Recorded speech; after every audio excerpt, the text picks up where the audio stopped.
En esta presentación voy a explicar el análisis diacrónico del sustantivo enjundia, ya que mi presentación es bastante larga, pues no entraré tanto en detalles del fenómeno, objetivo general, hipótesis, marco teórico, sino que lo haré de forma muy general para que pueda explicar mejor los datos cuantitativos.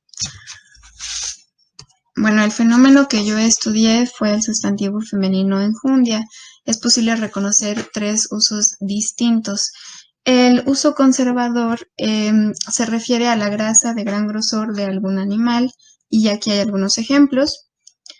El segundo indica la abundante o poca relevancia y sustancialidad de una persona, objeto o situación, mientras que la tercera acepción señala la fuerza, energía o brío que posee una persona u objeto, así como una característica con la que se realiza una acción.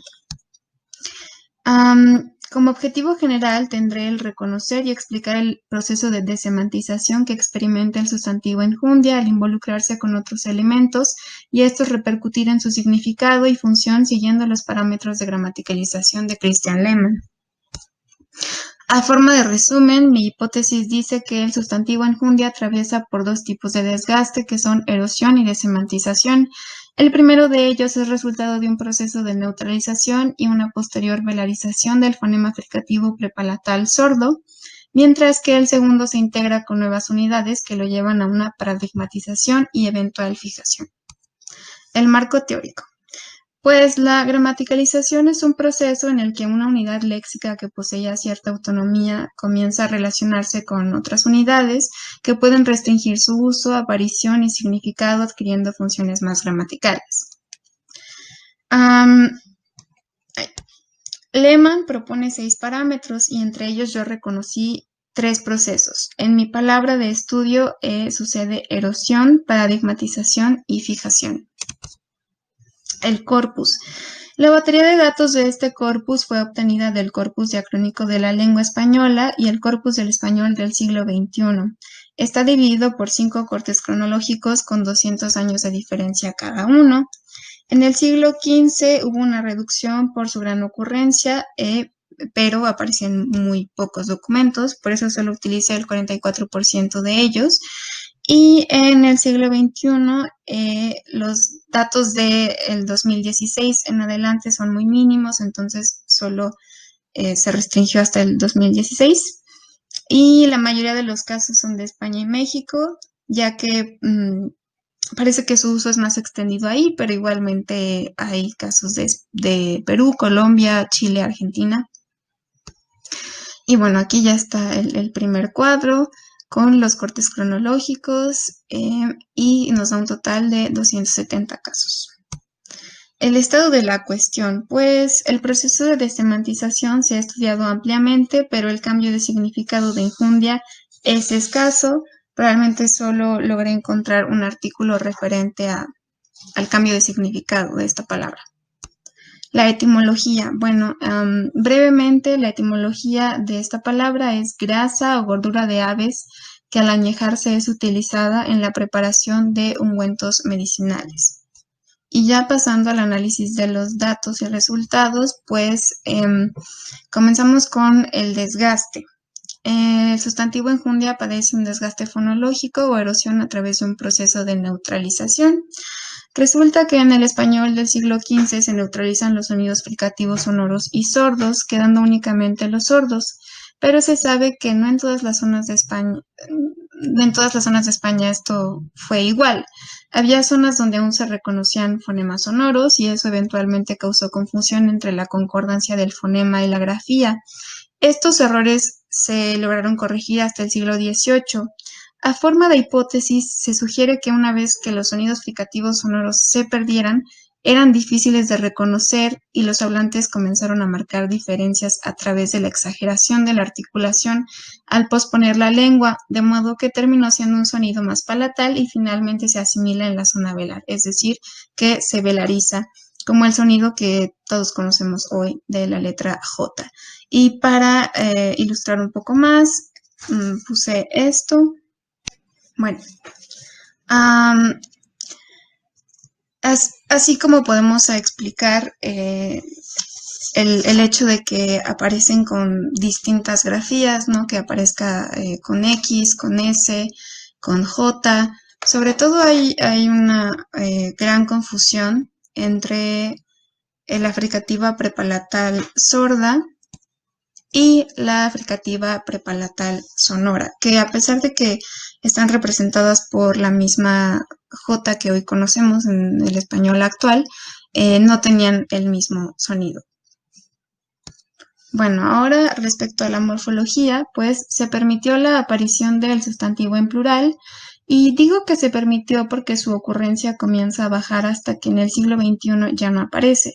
Por lo general aparece coordinado con la conjunción copulativa y con otros sustantivos en plural, ya sea pospuestos o antepuestos.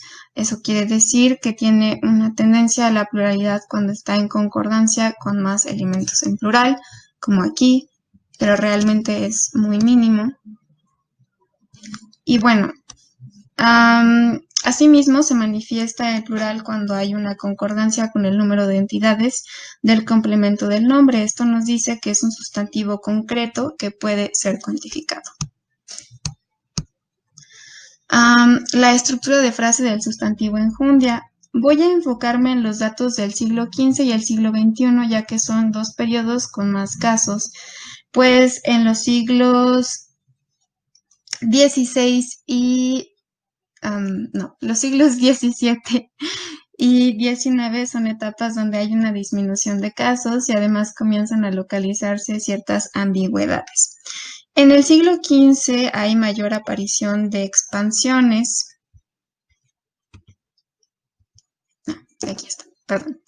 Hay mayor aparición de expansiones con una tendencia que empieza a decrecer en el siglo XXI, donde aumentan los modificadores y su aparición con ambas.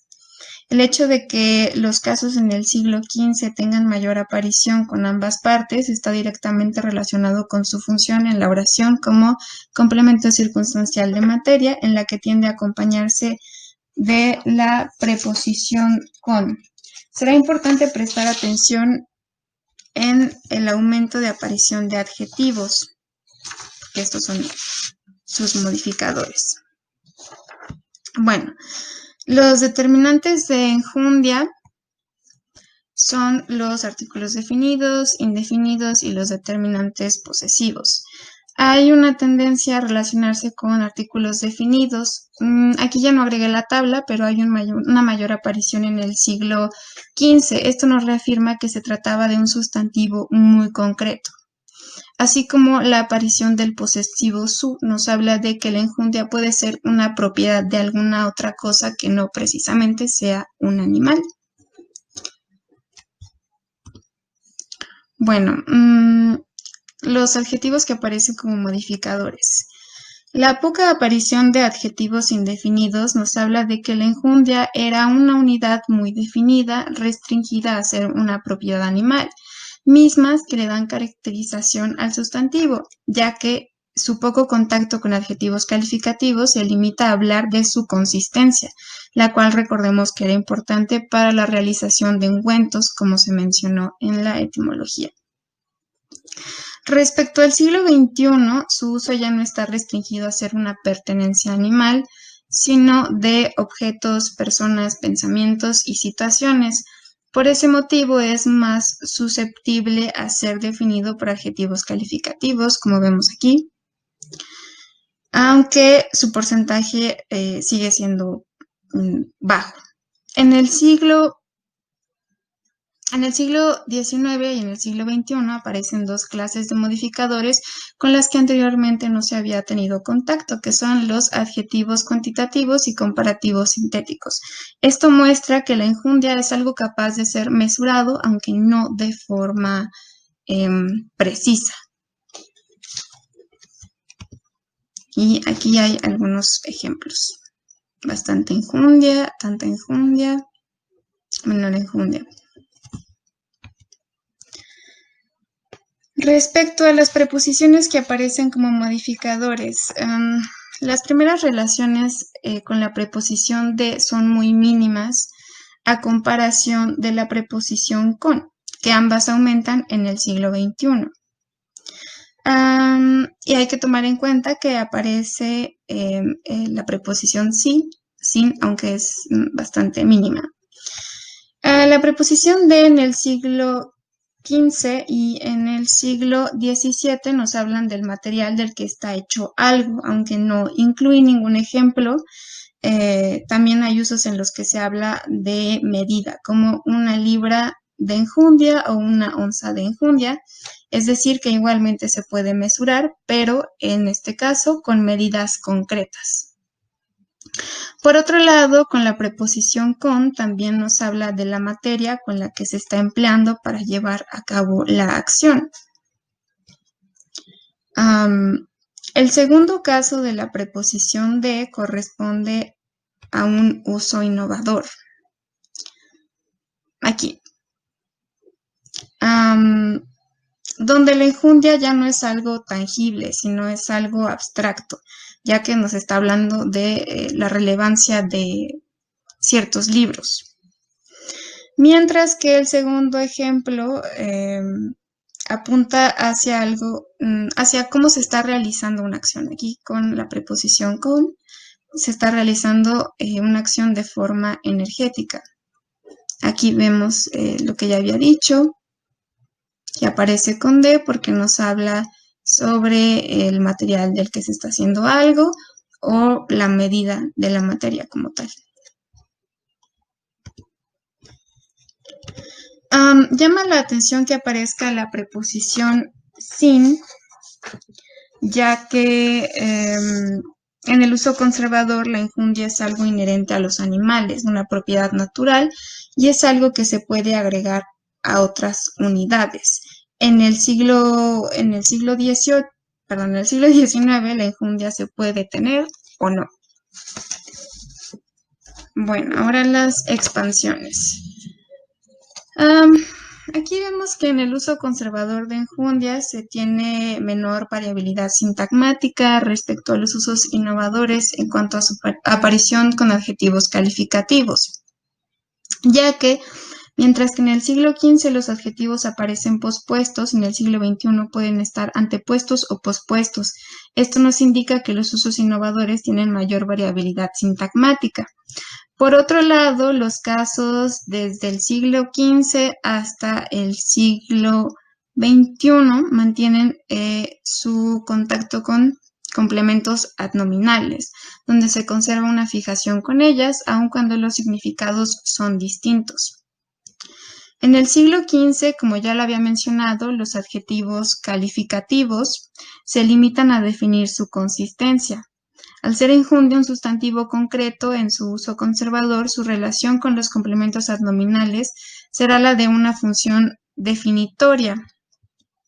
Y en el siglo XXI parece tener la función contraria, es decir, que ya no es la enjundia a la que se está definiendo, sino que ahora habla de la cualidad del otro objeto.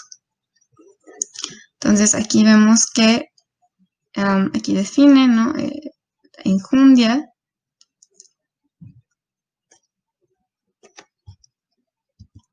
Y la enjundia de un conejo.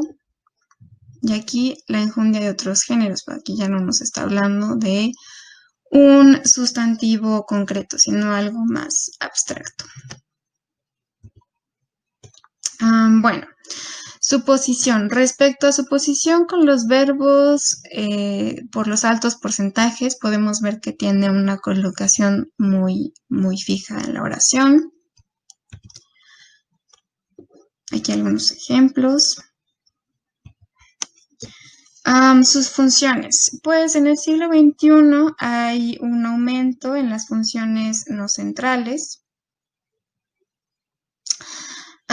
pero en las siguientes tablas podré explicar mejor por qué sucede eso.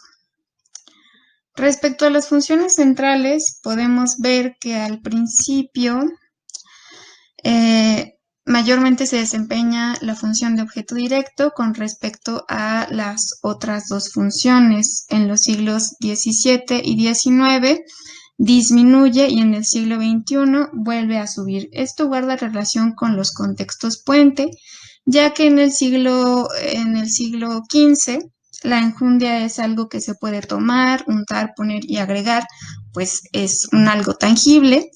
Y en el siglo XVII aparecen casos con el verbo tener, mismos que se extienden hasta el siglo XXI y que son causantes de que su desempeño como complemento de nombre aumente, pues dota de propiedad al sustantivo que complementa.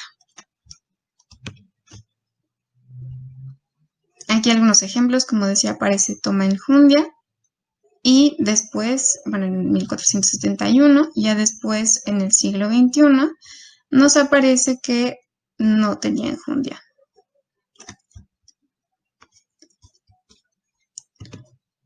O programas considerados de más enjundia. Las funciones no centrales. Como ya se había visto en el siglo XV, el sustantivo enjundia tiene una mayor función como complemento circunstancial material y esto disminuye hasta el siglo XXI, donde aumentan sus funciones como complemento circunstancial de modo. Recordemos que al principio la enjundia era una materia y uno de sus usos innovadores es el de la fuerza o energía con la que se realiza una acción. Por eso tiene sentido que tenga función de complemento circunstancial de modo. Aquí algunos ejemplos. Complemento circunstancial de materia, untar las arterias con enjundia de león. Complemento circunstancial de modo, aquí pues se criaban con mucha enjundia. Y bueno, estos ya no los expliqué muy bien porque realmente pues casi no aparecen. Luego, la ocurrencia del sustantivo enjundia con sustantivos animados e inanimados. Los casos con sustantivos animados se reducen a los animales y como ya habíamos dicho, hacia el siglo XIX y XXI, pues ya su uso no está restringido con animales, entonces aumenta su uso con objetos inanimados o sustantivos inanimados, perdón.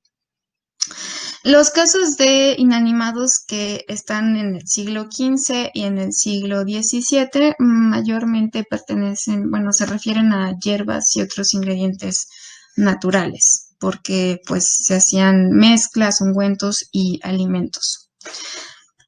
Este rasgo se va perdiendo, como podemos ver en su disminución hasta el siglo XXI, como ya había dicho, porque si bien los humanos también pueden tener enjundia, o sea, relevancia o fuerza, resulta más común que se hable de unidades más abstractas, como ya lo he mencionado. En el siglo XVIII aumenta aquí, porque antes de que otras unidades pudieran tener enjundia, mayormente se refería a la importancia o gallardía que tenía una persona. Ajá, por ejemplo, aquí hablamos enjundia de puerco, ¿no? Aparece con un sustantivo animado. Aquí también, como ya había mencionado, en el siglo XIX, un poeta flojo, sin enjundia. Sabemos que también ya los humanos pueden tener enjundia, pero hasta el siglo XXI vemos que los sustantivos inanimados, como los cócteles, o cuestiones más abstractas, como las normas, puedan tener enjundia también. Bueno, aquí, para ya no llevarme más tiempo, me gustaría pasar a la explicación de mi contexto puente, donde empieza a cambiar de significado o comienza la desemantización. No está muy claro qué son 4 dedos de enjundia, qué es tener 4 dedos de enjundia, pero este contexto tiene que ver con aspectos extralingüísticos como son los sociales.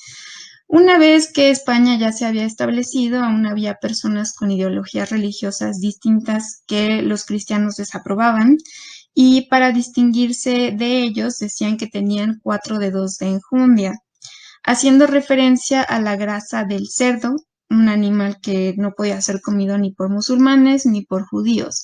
ellos sentían que esto les daba cierta importancia y que su linaje era más puro. De ahí que algo tenga enjundia también significa que pueda tener importancia. Como trucos de verdadera enjundia, innovador, bueno, puede ser importancia o algo que pues tiene sustancia, ¿no? Que también la sustancia, algo sustancioso es la parte más importante de un todo. Bueno, y aquí ya solo hablo de que se establecen ciertas relaciones analógicas. Por ejemplo, aquí la enjundia, pues se refiere a una gordura o capa de grasa que tiene el rasgo de propiedad de cuerpo de un animal, es sustancioso y grueso, material de uso medicinal, es palpable, es contable y es un alimento energético. Cuando comienza la desemantización, bueno, los rasgos que conserva es el de propiedad y que es sustancioso. Y gana el rasgo de que puede ser una propiedad de un ser humano, objeto, pensamiento o situación, y puede ser algo mesurable. Después, la enjundia como fuerza, coraje o ánimo, igualmente mantiene este rasgo, el de cualidad, pero puede ser de un ser humano, acción. Es algo que se puede manifestar, aquí es algo que se puede tocar, como tal, que se puede manejar, pero aquí no, realmente es algo que se manifiesta, que es simplemente perceptible.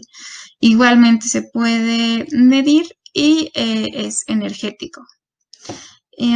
Aquí, si bien no habla del alimento, pues guarda relación, ¿no? Con el hecho de que la grasa de energía. Y bueno, conclusión, pues efectivamente el sustantivo enjundia sufre dos procesos de desgaste, uno fonológico y otro semántico. Asimismo, es una forma que tiene poca variabilidad sintagmática respecto a los complementos adnominales, por lo que está fijado a ellos. Finalmente, el sustantivo igualmente atraviesa un proceso de paradigmatización al integrarse al paradigma de los adjetivos cuantitativos y comparativos sintéticos. Y bueno, esta es mi bibliografía y sería todo. Gracias.